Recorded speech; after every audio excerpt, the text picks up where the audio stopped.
എല്ലാവർക്കും ഒരിക്കൽ കൂടി സ്വാഗതം.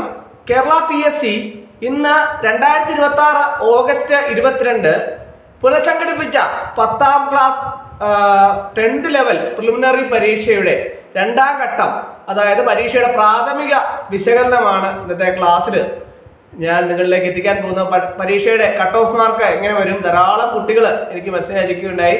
കട്ട് ഓഫ് മാർക്ക് എങ്ങനെയാണ് ഉണ്ടാവുക, അതുപോലെ തന്നെ പരീക്ഷ നിലവാരം എങ്ങനെയുണ്ടായിരുന്നു, പരീക്ഷയെക്കുറിച്ച് വിശദമായ ഒരു അവലോകനം തയ്യാറാക്കാമോ എന്ന് ധാരാളം ഉദ്യോഗാർത്ഥികൾ ചോദിച്ചതിൻ്റെ അടിസ്ഥാനത്തിലാണ് ഇന്നത്തെ ക്ലാസ് ഞാൻ തയ്യാറാക്കിയിട്ടുള്ളത്. അപ്പോൾ പരീക്ഷയുടെ സ്വഭാവം, അതായത് മൊത്തത്തിലുള്ള നിലവാരം നോക്കുകയാണെന്നുണ്ടെങ്കിൽ മിതമായ നിലവാരം മുതൽ കാഠിന്യമേറിയത് വരെ, അതായത് മോഡറേറ്റ് ടു ഡിഫിക്കൽട്ട് ലെവൽ എന്ന് വേണമെങ്കിൽ നമുക്ക് പറയാം. അതായത് ചോദ്യങ്ങളുടെ രീതി നോക്കുകയാണെങ്കിൽ നേരിട്ടുള്ള ശരിയുത്തരങ്ങൾ തിരഞ്ഞെടുക്കുന്ന പരമ്പരാഗത രീതിക്ക് പകരമായി പ്രസ്താവന രൂപത്തിലുള്ള, അതായത് സ്റ്റേറ്റ്മെന്റ് ബേസ്ഡ് ചോദ്യങ്ങളും ചുവടെ നൽകിയിരിക്കുന്നവയിൽ നിന്ന് തെറ്റായ ശരിയായ ജോഡി ഏത് രീതിയിലുള്ള ചോദ്യങ്ങളുമാണ് പ്രധാനമായിട്ടും ഉൾപ്പെടുത്തിയിരുന്നത്. അതുപോലെ തന്നെ general knowledge and current affairs ഭാഗത്തുനിന്ന്, അതായത് SCERT ടെക്സ്റ്റ് ബുക്കിലെ ആഴത്തിലുള്ള വസ്തുതകളെ ആസ്പദമാക്കിയാണ് ചോദ്യങ്ങൾ ചോദിച്ചിട്ടുള്ളത്. അതുപോലെ തന്നെ ഇന്ത്യൻ ഭരണഘടനയുടെ വകുപ്പുകൾ, അനുബന്ധങ്ങൾ, പ്രാദേശിക ചരിത്ര സംഭവങ്ങൾ എന്നിവ ആഴത്തിൽ പഠിച്ചവർക്ക് ഗുണകരമായി. അടിസ്ഥാന തത്വങ്ങൾക്കൊപ്പം വിശകലനാത്മകമായ ചോദ്യങ്ങൾക്ക് മുൻഗണന നൽകി എന്നുള്ളത് ഈ പരീക്ഷയുടെ ഒരു പ്രത്യേകതയാണ്. അടുത്ത കാലത്തെ ദേശീയ സംസ്ഥാന സംഭവ വികാസങ്ങളെ അടിസ്ഥാനമാക്കിയുള്ള ചോദ്യങ്ങൾ ഉൾപ്പെടുത്തിയിട്ടുണ്ട്. അതുപോലെ തന്നെ വേഗത്തിൽ ഉത്തരം കണ്ടെത്താൻ കഴിയുമെങ്കിലും ചില ഗണിത ചോദ്യങ്ങൾ കൂടുതൽ സമയമെടുക്കുന്ന തരത്തിലുള്ള കണക്കുകൂട്ടലുകൾ, കാൽക്കുലേഷൻസ് ആവശ്യപ്പെടുന്നവയായിരുന്നു. അതുപോലെ തന്നെ റീസണിംഗ് വിഭാഗത്തിലെ നിങ്ങൾ ചോദ്യങ്ങൾ പൊതുവെ സ്കോർ ചെയ്യാൻ സാധിക്കുന്നവയായിരുന്നു.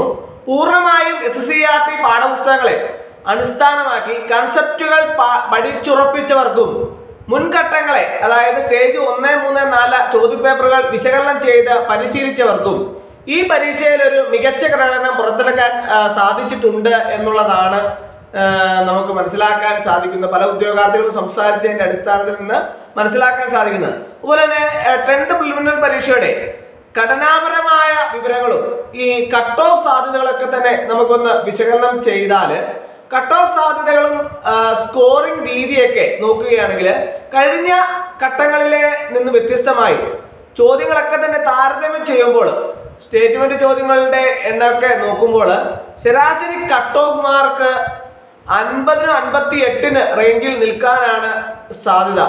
സെലക്ഷൻ സാധ്യത പറയുകയാണെങ്കിൽ 60-ന് മുകളിൽ നെഗറ്റീവ് മാർക്കുകൾ ഒഴിവാക്കി വ്യക്തമായി സ്കോർ ചെയ്യുന്ന ഉദ്യോഗാർത്ഥികൾക്ക് മെയിൻ പരീക്ഷകളിലേക്ക് സുരക്ഷിതമായി യോഗ്യത നേടാം എന്നുള്ള ഒരു നിഗമനത്തിലേക്ക് നമുക്ക് എത്തിച്ചേരേണ്ടതായിട്ടുണ്ട്.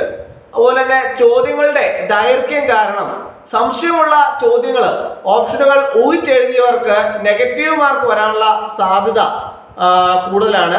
അതുപോലെ തന്നെ വിഷയാടിസ്ഥാനത്തിൽ നോക്കുകയാണെങ്കിൽ യൂണിറ്റുകള്, രാസമാറ്റങ്ങൾ, ദൈനംദിന ജീവിതത്തിലെ സയൻസ് പ്രയോഗങ്ങൾ എന്നിവയിൽ നിന്ന് ചോദ്യങ്ങൾ വന്നിരുന്നു. മനുഷ്യ ശരീരത്തിലെ വിസർജന, രക്തചംക്രമണ വ്യവസ്ഥകൾ, സസ്യങ്ങളിലെ പോഷണം, പ്രധാന രോഗങ്ങളും പ്രതിരോധ മാർഗങ്ങളൊക്കെ എന്നിവ കേന്ദ്രീകരിച്ചുള്ള ചോദ്യങ്ങളും കൂടുതൽ കണ്ടിട്ടുണ്ടായിരുന്നു. അതുപോലെ തന്നെ കണക്കില് ലാഭവും നഷ്ടവും, ലളിത പലിശ, കൂട്ടുപലിശ, അംശബന്ധവും അനുപാതവും എന്നീ വിഭാഗങ്ങളിൽ നിന്നുള്ള ചോദ്യങ്ങളും സമയാധിഷ്ഠിതമായിരുന്നു. അതുപോലെ തന്നെ കോഡിംഗ്, ഡീകോഡിംഗ്, ദിശകൾ, രക്തബന്ധനങ്ങൾ എന്നിവയിൽ നിന്നുള്ള ചോദ്യങ്ങൾ വേഗത്തിൽ പൂർത്തിയാക്കാൻ സാധിക്കുന്നതായിരുന്നു. അപ്പോൾ അങ്ങനെ വെച്ച് നോക്കുമ്പോൾ 60-ന് മുകളിലൊക്കെ മാർക്ക് ലഭിച്ച ഉദ്യോഗാർത്ഥികൾക്ക് മെയിൻ പരീക്ഷയ്ക്ക് എഴുതാൻ സാധിക്കും എന്നുള്ള ഒരു നിഗമനത്തിലേക്കാണ് എത്തിച്ചേരാൻ സാധിക്കുന്നത്.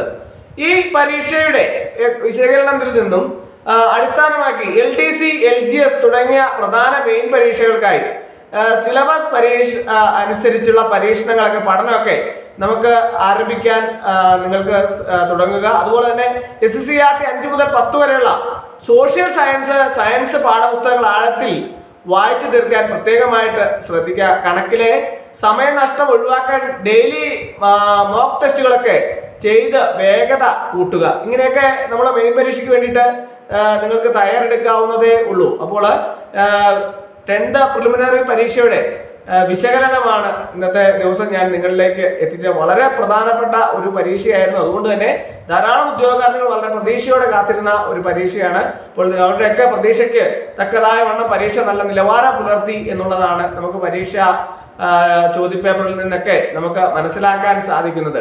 അപ്പോൾ ഉദ്യോഗാർത്ഥികൾ ഒന്നടങ്കം വളരെ പ്രതീക്ഷയോടെ എന്നോട് ചോദിച്ചു കട്ട് ഓഫ് മാർക്കുകളൊക്കെ, അതിനെക്കുറിച്ചൊക്കെ നമ്മൾ വിശദമായിട്ട് ചർച്ച ചെയ്തു. അപ്പോൾ ഇന്നത്തെ പരീക്ഷയിൽ എല്ലാവർക്കും കട്ട് ഓഫ് മാർക്ക് അച്ചീവ് ചെയ്യാനും റാങ്ക് ലിസ്റ്റ് വരാനും മെയിൻ പരീക്ഷ എഴുതാനും ഒക്കെ സാധിക്കട്ടെ എന്ന് ആശംസിക്കുന്നു. ഒരിക്കൽ കൂടി നന്ദി പറഞ്ഞു നിർത്തട്ടെ. നന്ദി, നമസ്കാരം.